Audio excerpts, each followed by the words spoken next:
Well, good afternoon and welcome back to the 660 Club. Trump might be in the White House and we've made it back into our socially distanced office here in Soho to bring you 660 Live, the only place where you can meet 6 game-changing startups in 60 minutes. Believe it or not, this is our 30th 660 session and we've now welcomed over 1,000 members into the community. It's been amazing and what a journey since when we started things when COVID kicked off. After the summer break, we split 660 into industry groups to make this even more relevant and more practical to you. And for marketing leaders, we meet on the second Thursday of every month. If this is your first time, welcome to the club. I'm Jeremy Bassett. I'm CEO of CoCubed. And at CoCubed, we're passionate about helping marketing leaders drive digital transformation by connecting them with startups that are pioneering the future. Here's a 30-second overview of what we do.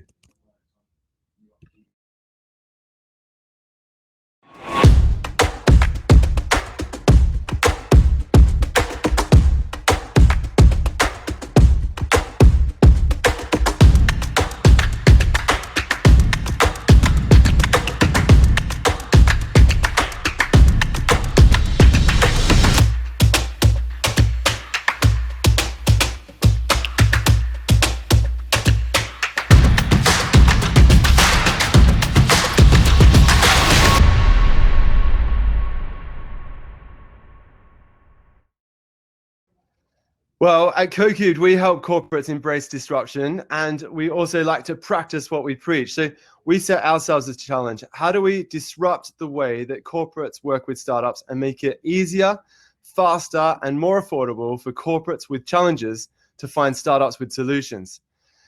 At CoCubed, we call this Go Partner, and here's how it works. We take your brief. It can be as short as a couple of sentences. And then we go out into our global network of startups and find 10 companies overnight that we think are right for you. They land in your inbox the next day together with a bit of landscaping work and an analysis on each of the companies, all for the price of less than a team dinner, which you can't have, by the way, anyway. So what a better way to spend it than to explore startups that are disrupting your industry. So if you like what you see, we can then arrange for them to pitch, sort of like today's session as well. And if you're interested in piloting, we can then run a partnership workshop where we turn those big ideas into concrete plans.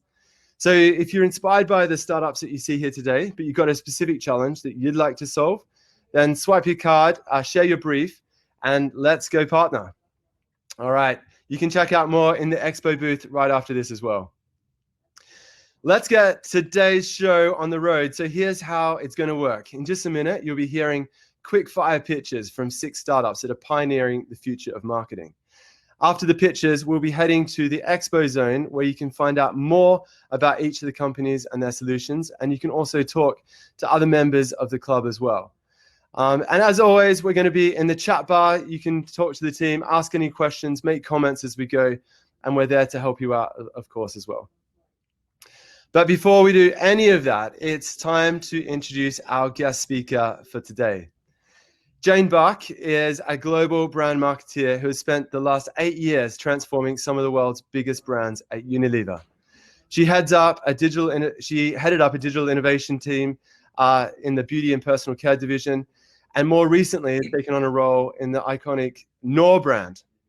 I also had the privilege of working with Jane while I was at Unilever, so I can testify to her passion, her skill, and her expertise when it comes to this space. So please welcome Jane Buck. Jane, welcome. Thank you for joining us. Thanks, Jeremy. What a nice welcome. Thank you. Good to see Jane, you I gave again. a little bit of an intro to your role there, but why don't you start by telling us a bit more about what you're doing at Unilever now? Yeah, of course. So what I've been doing, well, for the last year is I moved to the Netherlands. So I moved to our head office for the foods, which is based in Netherlands. The rest of the business's head office is in the UK. And I now run all the comms for the Knorr brand. So we call it the Knorr master brand role. I work across over 40 markets really quite actively, probably 15 to 20 really actively, and then work with the other markets. We've got a very large budget that we oversee and just doing all the comms at every single touch point, digital, mainstream TV, get involved on communication, basically anything related to comms, and of course the direction that the brand takes in terms of purpose, what it stands for, and in fact all the what's increasingly important, or has been for some time for Unilever, all the programs on the ground, the kind of what we call the brand do program. So it's not just about what brands are saying, it's what brands are doing, and I also oversee all of that as part of the kind of total mix of messaging. Okay, interesting. And so you're very much back in the core of the business, one of the biggest brands that Unilever has in its portfolio as well. Yeah. But of course, like prior to this, you were in an innovation role where you head of innovation and the digital labs for Unilever's beauty and personal care division. Talk to us about the role, that transition from innovation back into the core business, and how you're being able to fuse both of those things. It's quite different. I started my life in the agency world, actually. I started at Ogilvy as a planner, and then I spent a lot of time in consultancy, and actually as part of my background with my ex, they started up a skincare company that Unilever bought. So I'm kind of really familiar with the world of small brands and startups and brand creations, and I love the kind of making of real stuff and seeing it come to life in product. So when I ran what was called Pitch, or is called Pitch, for beauty and personal care for 3.5, nearly 4 years, what the great thing about that was I actually launched the whole program to create new brands, and we created over 20 new brands. It's actually grown and grown now and continued. I can talk a little bit more about that, but what was great about that was just, it's a very creative process, creating brands from scratch, using trends, using consumer insights, using R&D, all the technology and research and development, just bringing everything together, just bringing our expertise together from a marketing point of view, knowing how to message. And a lot of it was creating new brands, but obviously we did an awful lot of the kind of thing I would be using on Knorr, which is how do you evolve the core of a brand, what sits at the kind of the essence of a brand, how do you evolve the products that are sort of the main volume drivers, as well as all the new stuff that's maybe smaller and pushing into new spaces. So it was a mix. That job was a mix of moving the big center of a brand, but also creating completely from scratch new brands and moving into white spaces. And then I would, in that role, work with the brand team. So I was not sitting in a brand team. I worked across the entire division, across all the 5 categories: skin, hair, oral care, doesn't even matter, skin, deodorants, and would work with them to help move their brands forward. So it was a different role. My role was more supporting and creating there's a partnership with them, and they would then take it to market. Whereas now I'm obviously working on a brand, and I'm finally responsible for it being in the market from a comms point of view. But I also, to be honest, because of my background in innovation and because I just love the tangibility of products, I find that side really interesting, and work very closely with my co-director, who does more the portfolio transformation. But okay. Yes, comms and product. I mean, you need stuff, the right stuff to talk about, so they should go hand in hand. Yeah, absolutely. I mean, they are very different roles, aren't they? 20 new brands versus one well-established brand. Yeah, and it's working as like an advisor versus working on the core and actually doing stuff. Talk me through what are the big learnings that you've been able to take from heading up an innovation unit to now working back in the core of the business? Well, I'll tell you something that struck me, that was said to me yesterday by a creative of all things, who said to me, "You're a troublemaker." And it just, I've been a bit tired the last few weeks, because I feel like I've been pushing a boulder uphill for various reasons. There's just this big change that I know needs to be made to just get to the next level of where we need to get. And it's a very, very exciting moment that we're in, but it's tired, it's a lot of effort. And I think on reflection, when he said that to me, it struck a nerve, because probably because of my background, with the more startup mentality, because I've worked on a lot of new product development, creating brands from scratch. And I am always a little bit, I tend to be the person in the room who does ask questions that are probably not always the easiest questions to ask, but out they come. And I find, even on this big monster of a brand, I mean, it's a €4.5 billion brand, it's enormous, and it's different in different markets in many ways. They're quite local food brands, even though it is a global brand. I'm a little bit restless to just keep pushing and pushing. And I think I've probably taken more of that with me than is normal in my kind of role, but that's probably just because of my personality. And I think the background in a more entrepreneurial and more open, I think the space of innovation, you can be really open-minded and really think quite broadly and join dots up that might normally be joined up, and question things that can be questioned in roles more easily than in roles where it can get quite set and quite people just go with the flow a little bit. So I brought my old mentality to the new role. I love that, and I think there's probably never been a more important time to be entrepreneurial in many of these big corporate roles. Talk to us about the next 12 months. So obviously, who would have imagined where we would be today 7 months ago? In the next 12 months, what do they look like? How are you preparing? How are you making sure that Nor stays relevant in the world of tomorrow? Yeah, no, great question. And I think in some ways we've been preparing for the last 6 months for sure, if not we weren't already doing so before. I know, as you know, Unilever's a company that passionately believes in purpose. I do. I think honestly, from the top to the bottom, purpose, having a kind of really deep set of values and a belief system in brand, embedded in brands, is really at the core, and you know that really well, Jeremy. But my task when I arrived was to just take it on to the next level, and we've been preparing in the last year for that. I've got some really, really exciting work coming through to kick off actually the next couple of months, and to see an evolution of where we've been. So that's very exciting. And I think honestly, in this times I've seen loads of data, more than ever, brands that have a sense of purpose and beyond themselves are really the ones that are going to thrive. And I've done a load of research, just fresh research with consumers to know that that's the case. So that's a really big piece. And just from a team point of view, I've got, not a huge team, but big enough. And I work with an enormous number of markets, and just learning to thrive in this new way of working for a company that was very reliant on face-to-face office, sitting side by side, working very long hours in an office, which maybe not all of the people listening in would do anyway. But for a business like Unilever, we all sat. It was very much about face-to-face stuff. It's been a real challenge to transition to work from home, but actually I think we've done better for it. I don't know how other people are thriving, but it's been really good, more productive, and there's obviously some downsides, but I think, we've been preparing to make sure everyone really copes the right way and is resilient working like this for some time. Yeah, brilliant. And a critical thing to do as well. But some great advice there as well, in terms of really doubling down on your brand purpose, keeping up to date with research, and we're about to meet some startups that can help with that as well. And then taking care of your team. I think 3 critical pieces of advice there for any brand or any startup for that matter in this time.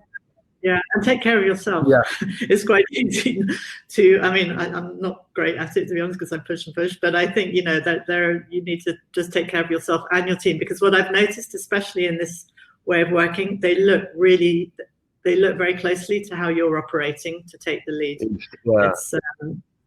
I'm really conscious that how full my calendar is. They can see how late I'm working in the evening, because everything is itemized in the calendar, other than just it's more formalized all the time. True, and there's less boundaries as well, I guess. Yeah, exactly.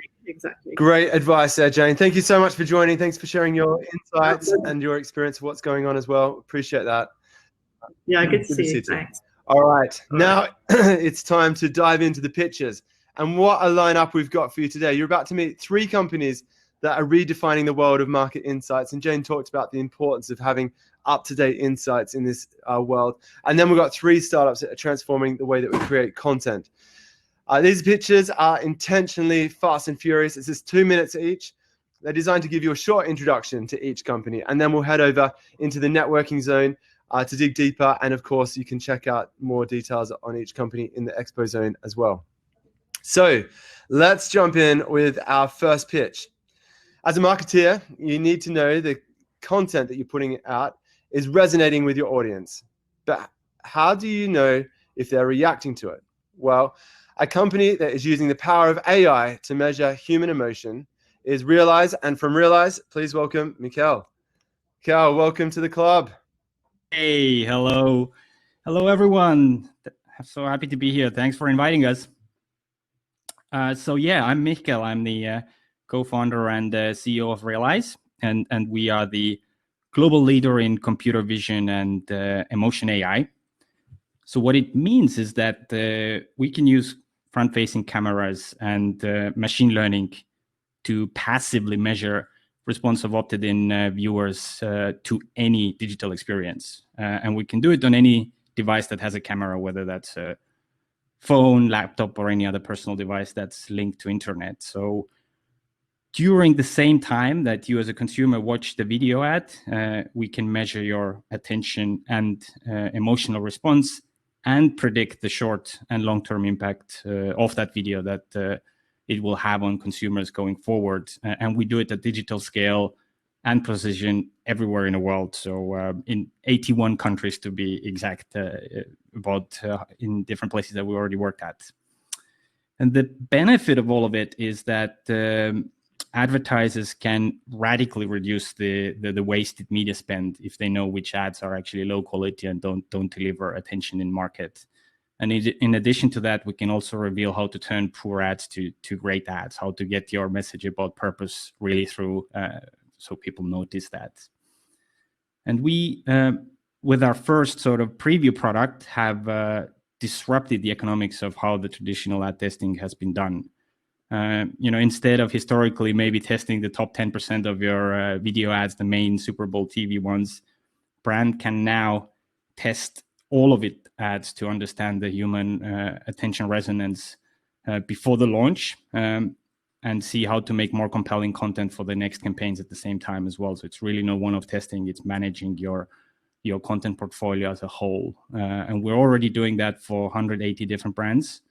Agencies and some of the finest media companies in the world. So it's companies like Mars, Expedia, Google, Warner Media, Teads are a couple of our customers that we work with. And this is really a game-changing marketing innovation, because what it means for advertisers is that they can take their creative portfolio and start to really manage that more like financial asset portfolio, which is really the way to get to much better performance than the old school ways have enabled.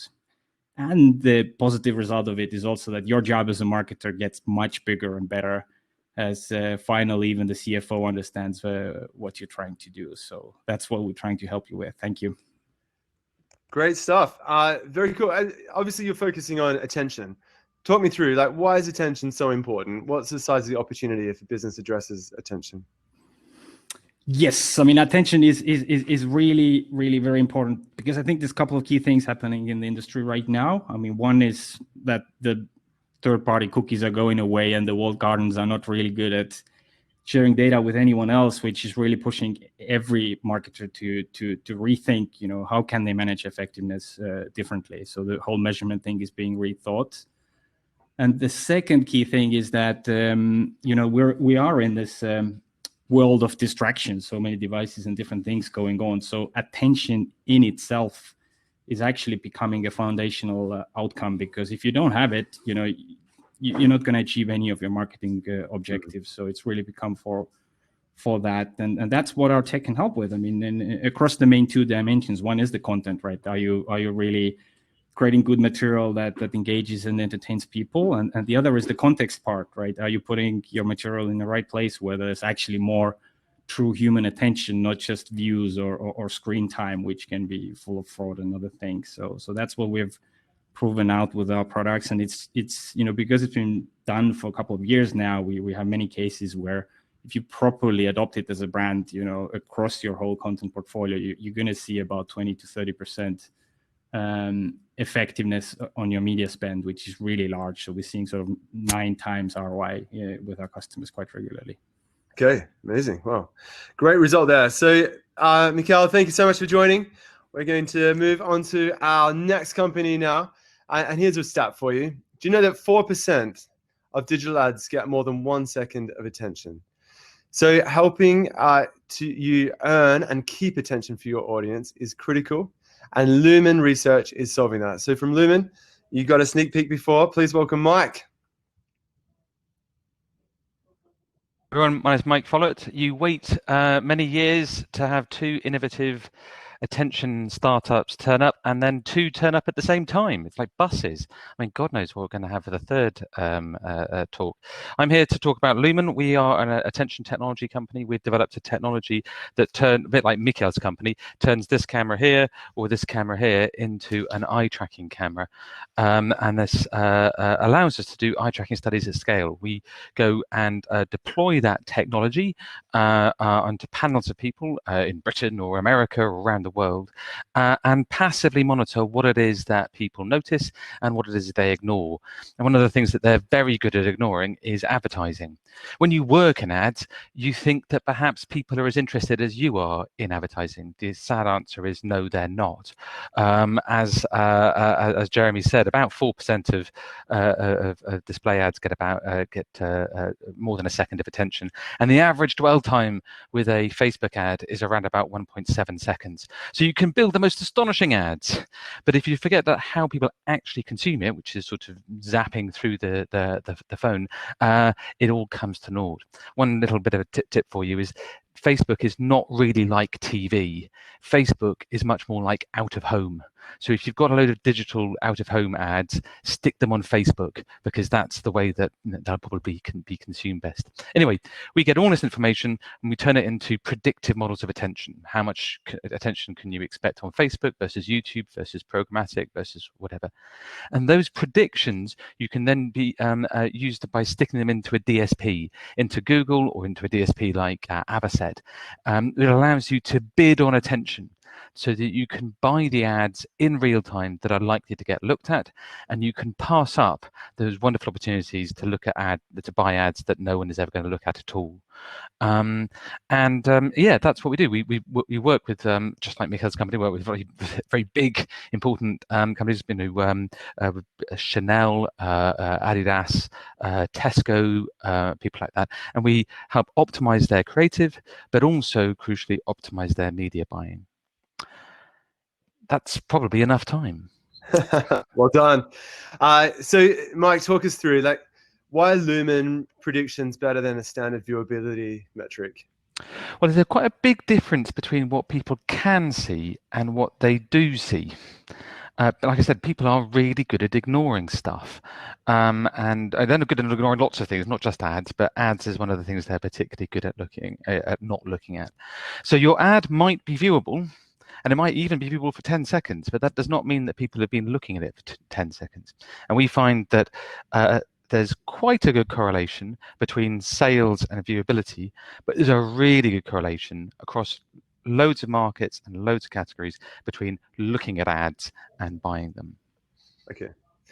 Nice distinction there. Lots to discuss in the expo booth and networking as well, Mike. Thank you for joining. We're going to jump into our third company. It's taking quite a different approach to market research, you'd be glad to know. So when it comes to marketing, 60% of consumers say that they remember sound better than they remember visuals. With voice commerce on the rise, it's more important than ever to get this space right. So you're helping brands to optimize audio ads. From Sound Up, please welcome David. David, welcome to. Thank you very much, Jeremy. Nice to meet you all. So I'm David Corty-Dutton. I'm the founder and CEO of SoundOut. We've been going some time. We have our own 3 million strong panel. And where we're really making a lot of progress at the moment and growing extremely fast is in the world of sonic branding. If you're not aware of what sonic branding is, you can think of Netflix, which is dudung, or Intel, which is dudung dudung, or McDonald's. I won't sing that one. But essentially, sonic branding use has been sort of ticking over for a number of years, but it really is now exploding. And why is this? Well, it's all about the rapid rise in voice-activated devices, such as Amazon Echo, Google Home, and voice activation in the car, etc., etc. In that sort of consumer relationship with a voice-activated device, the only medium available to build a brand relationship is sound, whether that is voice or whether that is music. And over the past 12 months, most of the major FMCG businesses in the world, including Reckitt Benckiser, GSK, Unilever, have for the first time appointed dedicated sonic branding agencies to create new sonic identities for many of their leading brands. As a result, and why are they doing this? Because a sonic brand is now becoming a core brand asset. It sits alongside the brand name, the brand logo, and the strapline. But as a core brand asset, any new sonic identity has got to align with and reinforce the core brand archetype and the personality of the brand. But until now, it's all been there's been no way to quantitatively measure whether or not the sound, the music is actually doing this. And that's where we've been working for 3 years with the music, mind and brain team in the psychology department at Goldsmiths University, working with global experts, and we've developed a product called Brand Match. And what is Brand Match? It's a consumer-powered testing methodology that measures the percentage match between any proposed sonic logo or sonic anthem and the brand personality. And within our product, it is the brand that defines its personality. And that becomes the benchmark against which we measure any sonic asset. We are world leaders in this field. And we've been working with some pretty major brands over the last 12 months, and we have a very strong pipeline going forward. We've recently done work with Amazon, with eBay, with GSK, with Reckitt Benckiser.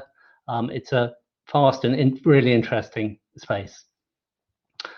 So if you want to ensure, if you're thinking about creating a sonic brand and you want to ensure that that brand resonates with and reinforces your core brand personality, we should talk. We work with all the main sonic branding agencies worldwide, and we can deliver the Brand Match product in any country in the world.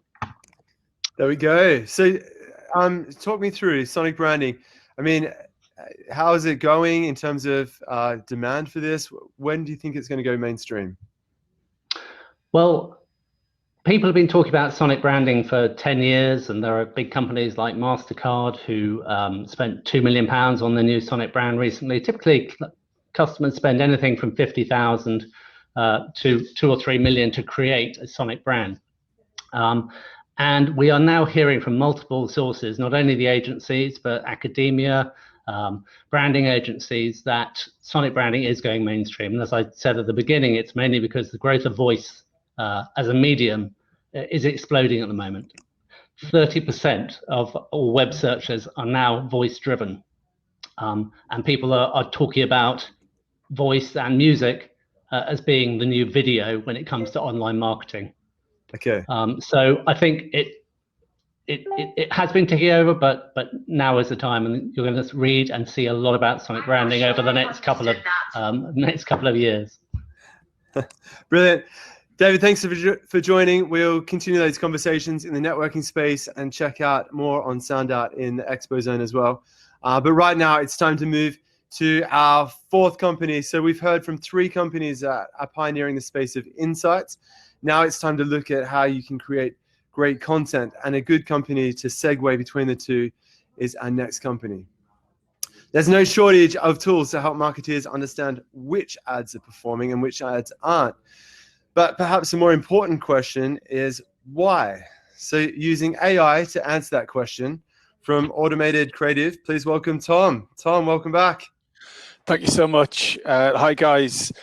So 4 years ago, I was at an agency and I spent a lot of time investigating creative artificial intelligence. I found a lot of AIs that could do things like write copy, make videos, things like deep fakes, create images. They could research audiences, AIs that could run media campaigns. It became obvious to me that all these things would come together in a new form of advertising service. So I thought, well, I might as well just try and build that and see if it works. And 3 years later, Automated Creative exists. And what we do currently is to combine creative artificial intelligence with social insight to deliver performance and creative intelligence for social and display campaigns. With the evolution of the DCO, and we help brands organically optimize their ads over time by combining human intelligence and machine creativity. So how does it work? Well, the first thing we do is by understanding conversations in social about a brand and about its category. And then what we do is use our technology to create ads that target every single one of those conversations. And then over a series of what we call creative sprints, we're able to optimize those ads by digging deeper into the emotional triggers that drive performance. So on one side, we deliver huge leaps in performance, but on the other side, actually, we're also a creative intelligence platform. So we can make ads work, but also tell brands why their ads are working. We work with Unilever, GSK, Bose, Reckitt Benckiser, Pernod, Fever-Tree, live in over 30 countries, I think, at the minute, multiple languages, multiple platform. So, in summary, we can save time and money on production. We can accelerate performance and deliver first-party creative intelligence. Boom, there we go. So how does this tech work alongside existing creative and media agencies? So we're a tech platform. We are neither a creative agency or a media agency, but a tech platform that sits in between those two disciplines. So typically, we will work with a brand and they will give us the assets that come from a creative agency, whether that's a TVC, whether if we're optimizing top of the funnel, or it might be a suite of assets that are looking to drive consideration or conversion.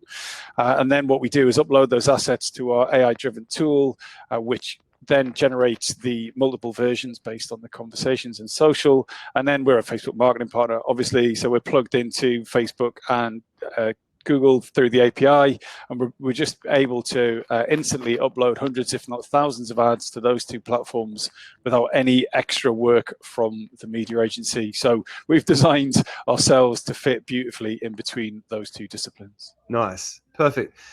Well, good to see you, Tom. Thanks for explaining all about automotive creative, and we'll check you out a bit more in the expo booths and meet you in the networking zone right after this. All right, it's time to move to our fifth company. What if I told you that in the time that you've been here watching SixSixty, our next startup could have taken a piece of your static marketing and transformed it into dynamic video content? Well, upping the speed and the style of content from United Plankton, please welcome Scylla. Can you see me? Yes. Okay. Here we go. This is Scylla, and I'm the UK country manager of United Plankton. In a nutshell, we're the fastest video production technology company in the world. I wish I could show you. I can't see the video on the screen, but we developed our own technology to bring static images to life and animate them to create engaging videos. Also, we do video adaptations to convert horizontal videos into vertical or square formats to give the audiences the best possible digital experience. You might say that there are lots of companies that can offer the same service, but our difference is that we deliver high quality videos within only 30 minutes, like Jeremy says, with a rate as low as £315. And then you can use them in every digital channel possible. Brands want us to produce these videos because of the increase in demand for video content these days. And it has a huge impact on online conversions for them. Facebook has a research that's of a 17% higher rate of conversions for videos compared to their static image alternatives. Advertisers have an increased spend on video as well. As for them, more conversions means more sales. Also, there's the mobile first approach. So there's an increasing need for lots of video adaptations to allow brands to create the perfect campaign as a Facebook ad, an Instagram story, or a YouTube pre-roll. So far, our fast technology has led us to partner up with more than 500 companies around the world, including Unilever, Coca-Cola, and Vodafone as well. We become the marketing partner of Facebook and Google as our technology creates what they're looking for, which is engaging content from brands. We produced more than 5,000 videos last year to help to the success of our brand partners. So our speed creates huge savings for our clients as well, as we can deliver high quantities in such short time frames. We managed to cut down the yearly video production costs of a large telecom client by 84%. So brands that are listening here, if any of your plans involve creating video content from static images, video adaptations, and increasing conversions while cutting down your costs, we're looking to partner up with your in-house teams to help scale your production capabilities. So thank you so much for listening. Fantastic. Well done, Scylla. Really pitch. And obviously, this is quite a game changer. I mean, 30 minutes is super fast. Why do you think speed's important, though? I mean, 30 minutes, 4 hours, does it really matter? So being able to produce a video within minutes allows us to offer scalability, flexibility, and cost efficiency for brands. As you can see on the screen, what we receive is the one on the left, which is a static image, and then it's just converted to that animated, engaging version within only 30 minutes. So scalability is important because we can produce 50 custom video ads a day using this technology. So our clients can do A/B testing or precision marketing with several different versions of the asset. Flexibility, because brands can just send us a brief anytime and have the video content ready on the same day. So this gives them the flexibility to request a video without the need of giving a heads up or booking a resource in advance. And lastly, cost efficiency, being able to produce within minutes, it reduces our cost per video, and that's how we can keep our rates very competitive. So we all know that to be successful now in this fast-paced world of marketing, it's important for the brands to create assets faster, and more brands are realizing the importance every day. I'm actually proud to announce here that we've just started our partnership with Pepsi Turkey to handle all of their video requirements in the region. So to get a feel of how our speed works to help your brand's conversions, contact me afterwards, I say to brands, as I can offer everyone here a free demo video for any asset of their choice. Well, congratulations on that deal. And there you go. So much. Breaking news Thank for you so much. SixSixty. Cancel. Yes, first time here. Yeah. Cool. Thank you you. for that. We will catch up in networking, and you can check out more about United Plankton in the Expo Zone as well. So now it's time to move to our last company today. And we're going to dive into the world of influencer marketing. So on a mission to make content more personable, more culturally relevant, and more effective by unleashing the power of creativity. From Whaler, please give it up for Emma. Emma, thanks for joining. Hello, good afternoon, everyone. Last but hopefully not least, it's lovely to be here. For those of you that don't know about Whaler, we're really one of the global leading influencer marketing businesses. And as Sir John Hegarty, who is our much-loved chairman, would say, all roads lead to the work. And I think you can see on the screen here some examples of some of the work that we've delivered for Porsche, for HP, for Tommy Hilfiger, etc. So really, we pride ourselves as a business on really taking a creative first approach to the work that we do. We're really trying to prize ourselves away from that world of Kim Kardashian, Love Island, and some of that side of influencer marketing, and really look at what we can do in the space, which is really elevating the most incredible creative voices out there, creators, tastemakers, influencers, people from every type of background and community. And that really is the extraordinary thing about working in the influencer space. I think when brands get on board with influencer and they do it really well, there's a few things that they can really leverage influencer for. And it can be a solve for creativity. The work that these influencers produce can just be off the scale. It's such a solve for diversity and inclusivity. Like I said, people really crave this kind of human-to-human, personable connection, and working with influencers is a brilliant way of working with people from every different walk of life. The great thing about working with influencers as well is this ability to have access to this social and mobile-first content. And when you work with influencers, you can get such a broad range of content, but it can have a real red thread going about it. So you get that lovely uniform approach, even though it's made by lots of different people. And I think one of the biggest things about working with influencers, as opposed to potentially working with publishers, an example, is that you do get those differing tones, those different aesthetics, that different voice that can bring something new to your brand. So really what I just wanted to say today is think about influencer marketing, think about how it can drive your business across multiple areas. It's not just about engaging with an audience. There's lots of ways that you can think about influencer marketing. And I hope some of this work will inspire you today. Fantastic. Well done, Emma. Very interesting to see how things are progressing in the space. Obviously, influencer marketing sometimes gets a bad press. What would you say to the haters? The haters, yes. When I first took the job at Whaler, I remember saying to friends, I'm doing an influencer marketing business, and some of them just looked really excited for me, and others were like, oh God, really? You're going into that world? But what I would say, influencer marketing, when done well, it can have extraordinary business results. Whether you're looking at an e-commerce strategy, you might be looking at you're looking to get insight about your brand, you're really looking to reach target audiences in a really meaningful way. It really is a solve for all of those different things. But like any form of advertising or marketing, you need to do it well and you need to be creative, because that's what creates that emotional connection. Absolutely. Cool. Well, thanks for joining, Emma. We will check out Wayla in the Expo Zone and connect in networking in just a few minutes. But appreciate you joining us today. Thank you. Cool. So thank you to all 6 of the startups who have pitched and hopefully given you a bit of a glimpse into the future of marketing and some practical solutions to take your marketing efforts to the next level. Just before we head into networking, here's a quick heads up on what's coming up in SixSixty. Our marketing community meets every second Thursday of the month. And so our next session is going to be on the 12th of November. We're actually joining forces with the hottest Mad Tech festival on the block. It's called MadFest London. But we're going to be keeping the same time zone, so 2 p.m. on Thursday, the 2nd of November.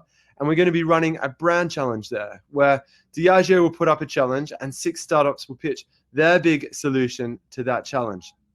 So as a SixSixty member, we want to make sure you have the opportunity to join in as well. So we'll be getting you a free pass to join MadFest on the 12th of November. And you can join our SixSixty session then. Of course, if any of you work in the mobility sector, retail, or if you're responsible for leading innovation in your company, then we'd love to have you join one of our other SixSixty sessions as well. You can see them on the screen. It's the same sort of format. We invite 6 startups in to pitch about the future of mobility, the future of retail, and about how they can innovate, how you can innovate innovation. Alrighty, you've heard the pitches. It's now time to head over to networking, check out the expo zones, and share your ideas, ask the presenters any questions you might have, and also meet other members of the club. There's some amazing people that join these sessions that are very influential in their corporate, and I think you'll find them equally fascinating as the presenters as well. So please do that. The way networking works is it's a lot of fun. You jump in, share your camera, and it will force you to do a 2-minute rotation. So it's just enough time to get to know someone before you move to the next person. And of course, if there's a connection, you can hit that blue connect button and connect officially as well. All right, if you got any suggestions on how we can make these sessions even more useful to you, then I'd love to hear from you as well. So please do share any ideas you might have. My email's on the screen there, and check out the website if you got details, if you want details on what's coming up with SixSixty as well. But for now, thank you for joining, and we'll see you in the networking zone. Bye-bye.